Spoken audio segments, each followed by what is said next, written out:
یا اسلام کی یہ جو عمارت ہے، یہ بھی کچھ بنیادی کچھ پلرز ہوتے ہیں، کچھ ستون ہوتے ہیں جن کے اوپر قائم ہوتی ہے۔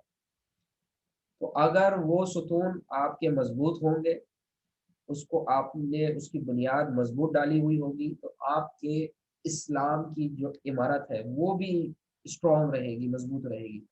اور اگر اس میں کمی ہوگی، کوتاہی ہوگی، صحیح نہیں بنیاد ڈالی گئی ہوگی اسلام کی عمارت کے ان پلرز میں، تو پھر وہ ساری عمارت جو قائم ہونی ہے وہ ساری کی ساری خطرے سے دوچار رہے گی، آپ کا ایمان بھی خطرے میں، آپ کا اسلام بھی خطرے میں۔ تو دیکھیے یہاں ارکان اسلام سے مراد دین کے وہ بنیادی اصول اور اعمال ہے جن پر اسلام کی پوری عمارت قائم ہے۔ ایک حدیث پاک ہے اور اس حدیث کے اندر ان تمام ارکان کی تفصیل ہمیں ملتی ہے اور ان کی ترتیب بھی ہمیں ملتی ہے۔ آپ صلی اللہ علیہ وسلم نے ارشاد فرمایا بنی الاسلام علی خمس، اسلام کی عمارت جو ہے وہ 5 ستونوں پر قائم ہے۔ اسلام کی عمارت 5 ستونوں پر قائم کی گئی ہے، اٹھائی گئی ہے سے مراد بنائی گئی۔ پہلی چیز کیا ہے؟ اس بات کی شہادت یعنی گواہی دینا کہ اللہ کے سوا کوئی معبود نہیں، اور اس بات کی گواہی دینا کہ حضرت محمد صلی اللہ علیہ وسلم اللہ کے بندے اور اس کے آخری رسول ہیں۔ ٹھیک ہے، تو پہلی جو اس عمارت کا پہلا جو پلر ہے وہ کیا ہے؟ شہادت، گواہی کس چیز کی؟ اللہ ایک ہے اور محمد صلی اللہ علیہ وسلم اس کے بندے اور اس کے رسول ہیں۔ یہ ہے پہلا رکن اسلام، جس کو آپ عقیدہ توحید اور عقیدہ رسالت کہتے ہیں، جو آپ چیپٹر نمبر 1 میں ان ڈیٹیل پڑھ چکے ہیں۔ عقیدہ توحید بھی پڑھ چکے ہیں، عقیدہ رسالت بھی پڑھ چکے ہیں۔ یہی اسلام، ارکان اسلام کا پہلا رکن ہے۔ اس کو عام ہم لوگ اپنی روزمرہ کی گفتگو میں کلمہ بھی کہتے ہیں۔ جب بچوں کو یہ پڑھایا جاتا ہے، ارکان اسلام یاد کروائے جاتے ہیں، تو ان کو وہاں پر کہا جاتا ہے کہ پہلا جو رکن ہے وہ ہے کلمہ۔ تو وہ کلمہ اصل میں کلمہ شہادت ہے، اور اس شہادت میں جو ہم گواہی دے رہے ہیں وہ اللہ کے ایک ہونے کی اور آپ صلی اللہ علیہ وسلم کے اللہ کے بندے اور اس کے آخری رسول ہونے کی گواہی دے رہے ہیں۔ تو یہ گواہی دینا اور اس پر دل سے ایمان لے کر آنا، یہ در حقیقت ارکان اسلام میں سے پہلا رکن ہے۔ دوسرا دیکھیے نماز قائم کرنا۔ تو مسلمان ہونے کے بعد اور اللہ اور اس کے رسول پر ایمان لانے کے بعد جی بڑا توحید، سب سے بنیادی اور اہم رکن جو ہے وہ نماز قائم کرنا ہے۔ نماز ایک ایسی عبادت ہے جس کو اللہ تبارک و تعالیٰ نے دین اسلام کا رکن بنا دیا۔ تیسری چیز زکوٰۃ دینا، چوتھی چیز حج کرنا، اور پانچویں چیز رمضان کے روزے رکھنا۔ تو یہ کیونکہ حدیث پاک میں تھوڑی سی اس کی جو سیکوینس ہے وہ چینج ہو گیا ہے، حج پہلے آ گیا ہے اور روزے آخر میں ہے، لیکن ہم چونکہ فرضیت کے اعتبار سے اس کو لیتے ہیں، سب سے پہلے جب انسان دنیا میں آتا ہے یا کوئی شخص کلمہ پڑھتا ہے، مسلمان ہوتا ہے، دار اسلام میں داخل ہونے کے لیے، تو اس کو سب سے پہلے کلمہ پڑھنا پڑتا ہے، گواہی دینی پڑتی ہے۔ تو فرضیت کے اعتبار سے پھر چیزیں اس کے اوپر لاگو ہوتی جاتی ہیں۔ تو سب سے پہلے تو ضروری ہے کہ کلمہ پڑھے گا انسان تبھی مسلمان ہوگا۔ مسلمان ہونے کے بعد فوراً سے دوسری چیز جو اس کے اوپر لازم ہوگی وہ نماز ہے، کہ دن میں 5 مرتبہ پڑھنی ہوتی ہے، تو وہ فرض ہو گئی۔ اچھا، تیسری چیز کیا ہوگی؟ ہو سکتا ہے کہ وہ صاحب نصاب نہ ہو، مالدار نہ ہو، تو زکوٰۃ اس پہ فرض نہ ہو۔ اسی طرح جب صاحب جب امیر نہیں ہے، مالدار نہیں ہے، تو حج بھی اس کے اوپر ہو سکتا ہے فرض نہ ہو۔ تو تیسری چیز کیا ہے؟ پھر سال میں ایک مرتبہ رمضان کے روزے تو اس کے اوپر فرض ہو ہی جائیں گے نا۔ تو اس ترتیب کے اعتبار سے فرضیت کی جو جو چیزیں اس کے اوپر فرض ہو رہی ہیں، تو اس کے اعتبار سے رمضان کے روزے کا تیسرا نمبر بنے گا۔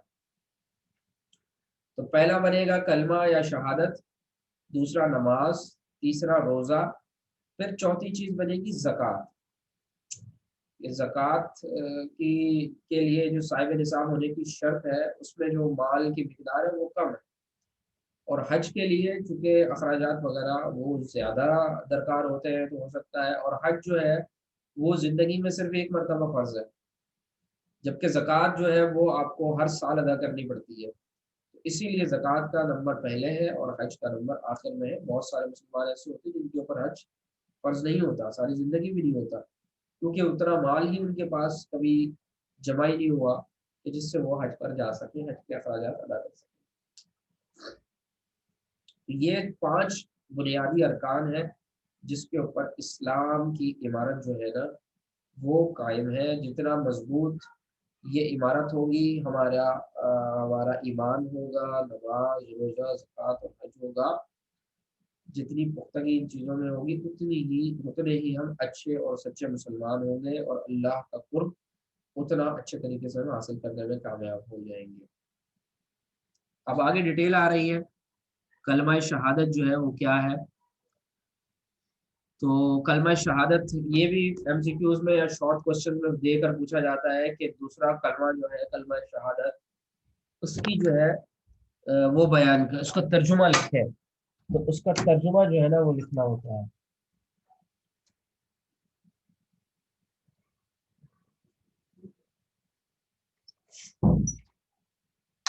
اچھا،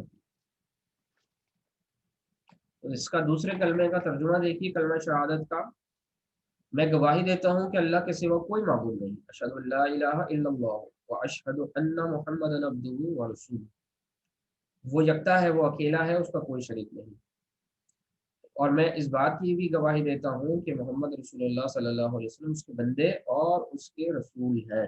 یہ آخری جو ہے نا یہ اضافہ ہم اپنی طرف سے کرتے ہیں، کیونکہ انڈرسٹوڈ سی بات ہے کہ آخری رسول تو ہے ہی وہ، اور اب چونکہ پاکستان کے قانون میں لازمی قرار دے دیا گیا ہے کہ جہاں بھی آپ صلی اللہ علیہ وسلم کا ذکر کیا جائے گا رائٹنگ میں، اسپیچ میں، تو ان کے نام کے ساتھ خاتم النبیین کا لفظ ضرور استعمال کیا جائے گا۔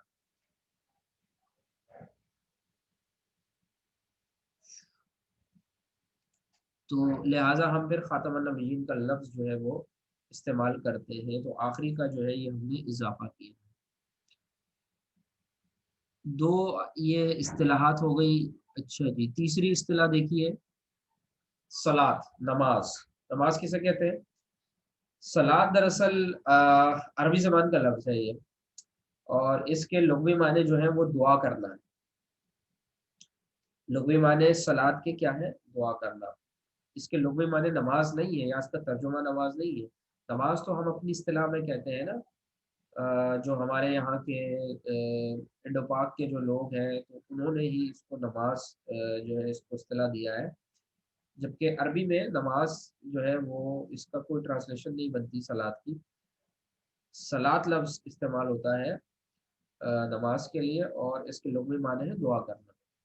شریعت کی اصطلاح میں وہ مخصوص عبادات جو رکوع سجدے پر مشتمل ہوتی ہے اور دن میں 5 دفعہ ادا کی جاتی ہے، اسے صلاۃ یعنی نماز کہتے ہیں۔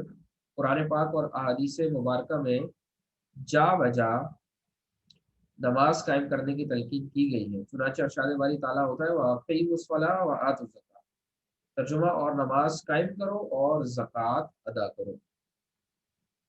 باقی اس کی جتنی بھی ڈیٹیل ہے وہ ہم اس کو ٹاپک کو جب ہم ڈیٹیل میں پڑھیں گے تو اس کے اندر انشاءاللہ ہم پڑھیں گے۔ جی بالکل، میرے نوٹ سے آپ یاد کریں گے۔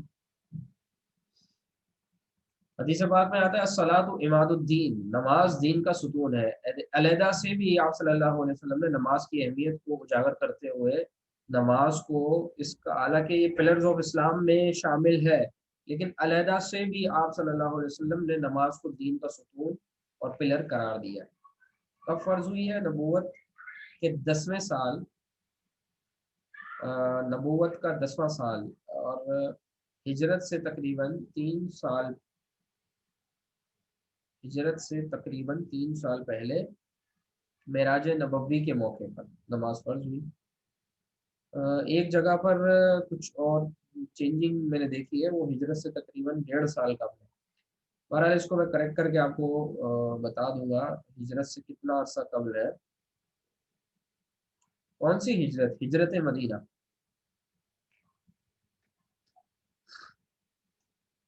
ہجرت مدینہ سے قبل،